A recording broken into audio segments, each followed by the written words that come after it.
Good morning. Welcome to CATEX TV. My name is Frank Fortunato. Today is Friday, August 11th, 2017. If you want to follow us on Twitter, please go to CATEX TV.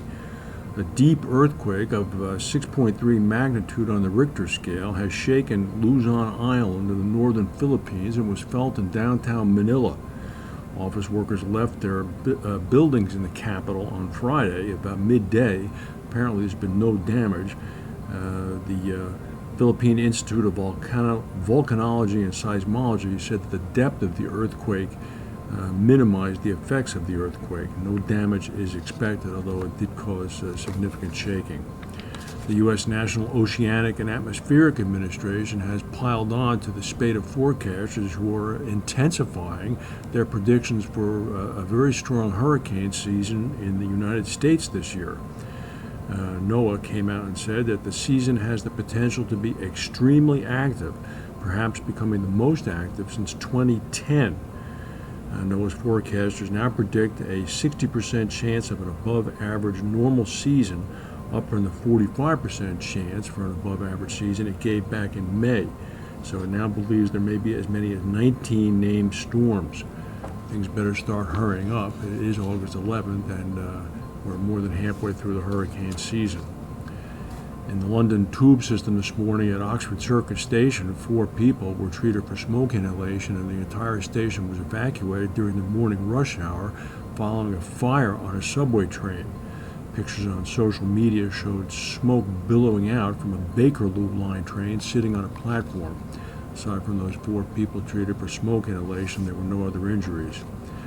The General Insurance Corporation of India is devising an aggressive expansion plan to develop a bigger international presence fueled by rapid growth in its home market and in its forthcoming IPO.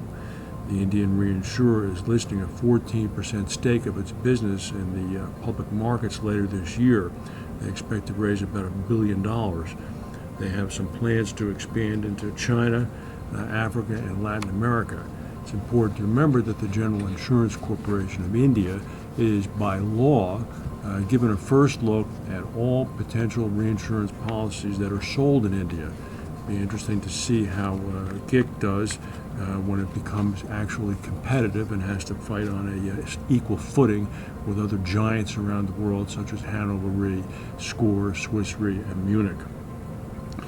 There's been a growing scandal as a result of salmonella-tainted eggs that were produced in the Netherlands. EU officials are now saying that 15 countries, including Hong Kong, have reported receiving the contaminated eggs or egg products. The producers are located in the Netherlands, and they're under investigation after eggs were found to have been treated with a product containing a pesticide called fipronil. A passenger coach bus crashed into the wall of an expressway tunnel in northwestern China earlier today, killing 36 people. The accident occurred in Shanxi province. The bus was on its way to Luoyang, a city in central China, from Chengdu. The bus had a 51 passenger capacity. It was carrying 49 people, so it was within the limits insofar as capacity goes. At least 91 passengers on a cruise ship have been hit by a suspected case of norovirus. This is according to Australian authorities. The virus, of course, is a stomach bug. It was detected on the first day of the Sun Princess cruise to the South Pacific. The Sun Princess was affected by 2 similar cases last February.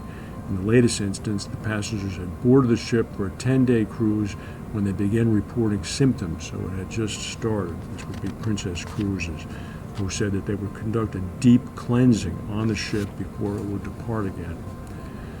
The terrible tragedy of the Grenville Tower fire in London has caused a spate of donations.